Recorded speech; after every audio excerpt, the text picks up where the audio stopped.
பெண்களின் சுதந்திரமே எங்கள் கொள்கை, தன்மானம் ஒன்றேதான் எங்கள் செல்வம்.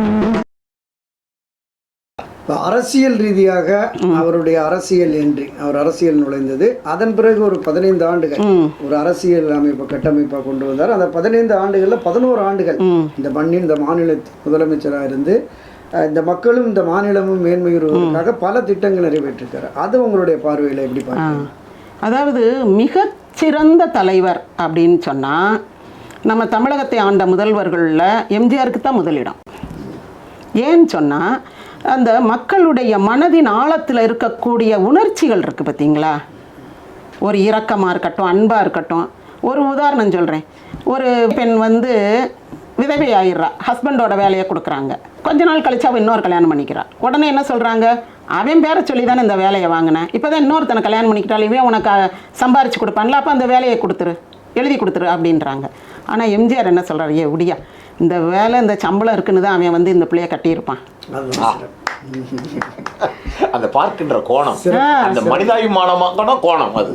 அப்போ அவர் என்ன நினைக்கிறாரு, இல்லைன்னா இந்த பிள்ளை ஒரு விதவையை போய் எதுக்கு இவன் கட்ட போகிறான், ஒரு ஃப்ரெஷ்ஷான பிள்ளைய கட்டிட்டு போவானே, அப்போ இந்த பிள்ளைக்கு ஒரு மாத சம்பளம் வரும், நம்ம கொஞ்சம் நிம்மதியாக உட்காந்து சாப்பிடலாம் அப்படின்ற ஒரு நினைப்புல கட்டியிருக்கான். இவன் சம்பாரிச்சு கொடுக்கட்டும், அவன் இவளுக்கு ஒரு காவலாக இருக்கட்டும், போதும், ஒருத்தருக்கு ஒருத்தர் ஒரு நீடு சாட்டிஸ்ஃபை ஆகட்டும் அப்படின்னு ஒரு இரக்கம்.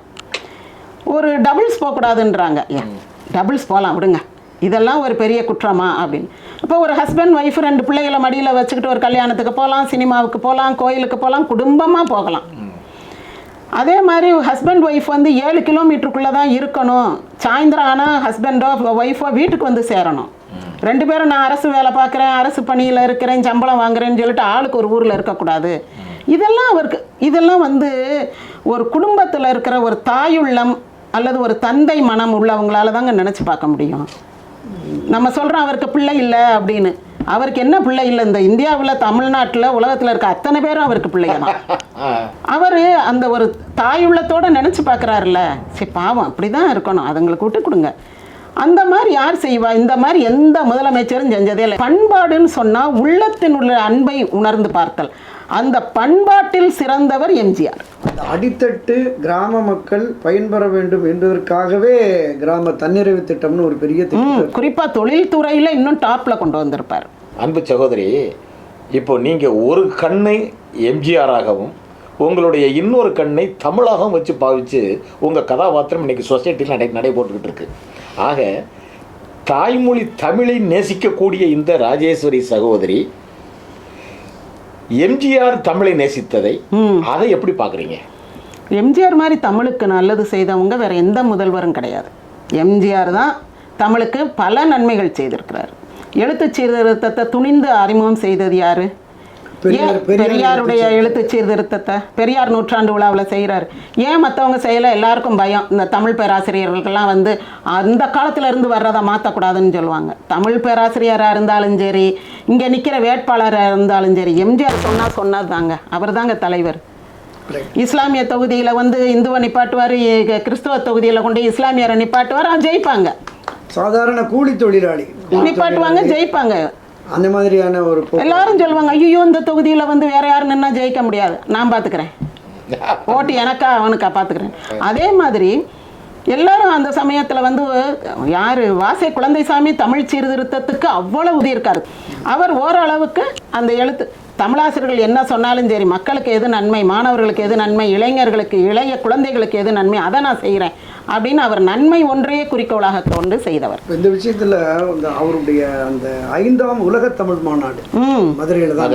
ஐயோ என்ன அருமை தெரியுமா, 5ஆம் உலக தமிழ் மாநாடு நடக்கும் போதெல்லாம் அப்படியே மதுரை சொர்க்கபுரி மாதிரி இருந்துச்சுங்க. அந்த மெர்க்குரி லைட்டாக ஒரு மஞ்சள் லைட் போட்டிருந்தாங்க எங்கள் வீட்டு வாசலில். அதுக்கு முன்னாடியே ஒரு சோடியம் வேப்பர் லேம்ப் போட்டிருந்தாங்க. அதுக்கு முன்னாடி மெர்க்குரி லைட் இருந்துச்சு. அது கொஞ்சம் பச்சையாகி அப்படி ப்ளூ ஆகி அப்புறம் ஒயிட் ஆகும். அதுவே பெரிய பவர்ஃபுல் லைட்டு தான். இந்த மஞ்சள் லைட் அன்னைக்கு 6 மணிக்கு போட்டிருக்காங்க. அப்படியே வெளியே வந்து பார்த்தா கூச்சமா இருக்குது, இவ்வளோ வெளிச்சம். இதுதான் இந்த சொர்க்கபுரி, இதுதான் இந்திரலோகம்னு சொல்லுவாங்களோ, என்ன வெளிச்சம், யார் முகத்தையும் பார்க்க முடியல, அவ்வளோ ஒரு கூச்சம். அப்படியே பளிச்சு பளிச்சுன்னு முகத்துக்கு நேரம் மஞ்சள் லைட்டு போட்ட மாதிரி இருக்கு எல்லார் முகமும். ஏன் மஞ்சள் லைட்டு போட்டு விட்டாங்கன்னா எல்லார் மனசுக்குள்ளேயும் எம்ஜிஆரை பார்த்தா இவர் மட்டும் என் தங்க மாதிரி மின்னுறாரு, எம்ஜிஆர் பார்த்தா எல்லாருமே தங்க மாதிரி மின்னுங்கடா அப்படின்னு பேப்பர்ல லைட்டை போட்டு நல்ல எண்ணம் தான். சொல்லுங்க. அது ஒண்ணு ரொம்ப கல்லூரியில படிச்சுக்கிட்டு இருந்தீங்களா? இல்ல, நான் வந்து அப்ப டிகிரி படிச்சுக்கிட்டு இருக்கேன்னு நினைக்கிறேன். 81ல வந்துச்சு. 81ல வந்து என் மகன் பிறக்கல. என் மகன் பிறந்த பிறகுதான் நான் படிக்க போனேன். என் மக பிறந்து ஒரு 2 வருஷம். அப்போ அதுக்கு அடுத்து என்ன நடந்துச்சுன்னா, இந்த ரேஸ் கோர்ஸ் காலனி இந்த பக்கம் எங்களுக்கு யூனிவர்சிட்டியில் வந்து கருத்தரங்குகள் நடக்குது. உலக பேராசிரியர்கள்லாம் வந்து அவங்க அது ஒரு பக்கம் நடந்துக்கிட்டு இருக்குது. ஆனால் பொதுமக்களுக்கு வந்து இந்த தமிழை பற்றிய உணர்வு, அந்த அவேர்னஸ் வரணும்ல. என்னமோ தமிழ் மாநாடு நடத்துகிறாங்கன்னு நினைக்கக்கூடாது. மக்களுக்கு வந்து அறிவூட்டினார். படத்தில் மட்டும் இல்லை, அந்த உலகத்தமிழ் மாநாடு அவர் அரசியலில் எது பண்ணினாலும் அது வந்து மக்களுக்கு போய் சேரணும்னு நினைப்பார். அப்போ என்ன பண்ணாருன்னா, அந்த ரேஸ் கோர்ஸ் காலனியில் வந்து பாட்டரங்கம், கவியரங்கம், என்னென்ன அரங்கங்கள் இருக்கோ, நாட்டிய நாடகம், பாரம்பரிய கிராமிய கலை நிகழ்ச்சிகள். ஆமாம், MS சுப்புலட்சுமி வந்து ஆரம்பித்து வச்சாங்க.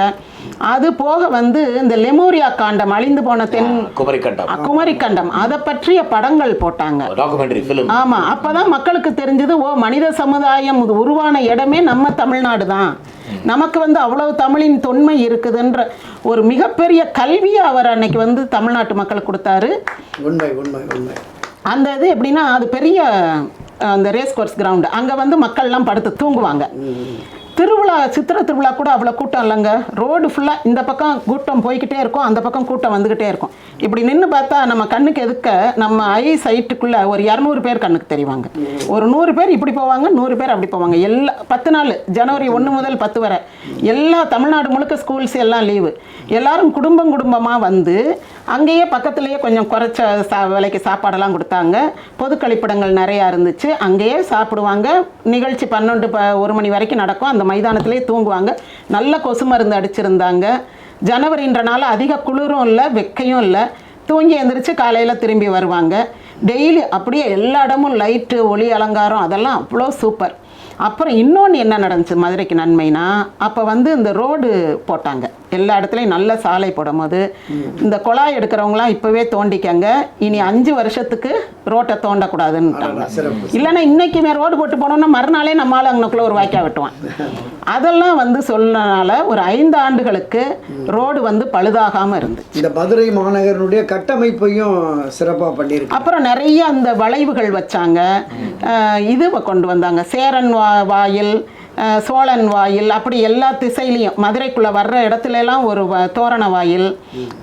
அப்புறம் தமுக்கத்தெல்லாம் ரொம்ப அழகுபடுத்தினாங்க. தமுக்கத்துக்கு மட்டுமே 3 வாயில் வச்சாங்க. 2 புலி நிற்கிற மாதிரி, அப்புறம் 2 மீன் இருக்கிற மாதிரி, வில் அம்பு வச்சு சேர சோழ பாண்டியர் வாயில். அப்புறம் சங்கப்புலவர் தூண். அதில் இப்போ நீங்கள் தமுக்கம் பொருட்காட்சிக்கு போனீங்கன்னா இனி எங்கே பொருட்காட்சி நடக்க, அதுக்குள்ளே தான் எல்லாம் இடிச்சு போட்டு வேறு ஏதோ கட்டிக்கிட்டு இருக்காங்களே. அந்த சங்கப்புலவர்கள் அத்தனை பேருடைய பேர்களும் பதிக்கப்பட்ட சங்கத்தூண் இருந்துச்சு. இந்த மாதிரி நிறைய. அப்புறம் வந்து தமிழ் பெரியவர்களுக்கெல்லாம் சிலை வைத்தாங்க.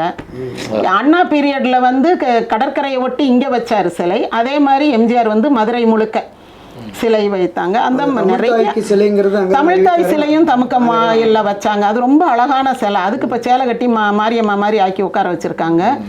ஆனால் அது உண்மைக்குமே ரொம்ப அழகான ஒரு சிலை. ஒரு மணி மண்டபம், அதுக்கு 4 கால் மண்டபம், ரொம்ப அழகாக இருந்துச்சு. ரொம்ப, அதாவது மக்களுக்கு தமிழை கொண்டு போய் சேர்த்தார். அதுதான் அவர் செய்த முதல். தமிழுடைய தொன்மை என்ன, எதுக்கு தமிழுக்கு நம்ம உலக தமிழ் மாநாடு கொண்டாடணும். இப்போ அண்ணா பீரியடில் சென்னையில் நடத்தினாங்க. அப்போ மக்களுக்கு அவ்வளவு ஒரு விழிப்புணர்வு இல்லை, போகல. 68ல் நடந்தது. இது 81ல் நடந்தது. இன்னொன்று, அவர் எங்க தொகுதி, மேற்கு தொகுதி எம்எல்ஏ வேற. அந்த சமயம் வந்து அவர் அங்கதான் நின்று ஜெயிச்சாரு. அதனாலதான் அவர் அங்க கொண்டாடினாரு. அதனால ரீதியாக மலையாளி என்று விமர்சிக்கப்பட்டவர். ஆமா, அதை நாம பார்க்கணும். ஆமா, ஆனா எங்க மாநாடு நடத்தாரு, சங்கம் வளர்த்த அந்த சார், அவர் மதுரையை மீட்ட சுந்தரபாண்டியன்ல சார். அந்த படத்திலேயே அவர் சொல்லிடுறாரு, மதுரை என்பது தமிழ்நாடு, நம்பியார் வந்து சோழன். நமக்கு சோழன் தஞ்சாவூர்கார் யாருன்னு நமக்கு தெரியும், படம் பார்க்குறவங்களுக்கே தெரியும் நம்பியார் யாருன்னு. இவர் தமிழ்நாட்டை வந்து மீட்கிறாரு. மதுரையை மீட்ட சுந்தரபாண்டியன் மதுரையில தானே நடத்துவாரு. இப்ப நீங்க சொன்னதுக்கு அருமையான பதில். மலையாளி என்று குறிப்பிடப்பட்டவர் தமிழை கொண்டு போய் மக்கள்கிட்ட போய் சேர்த்திருக்காராம்.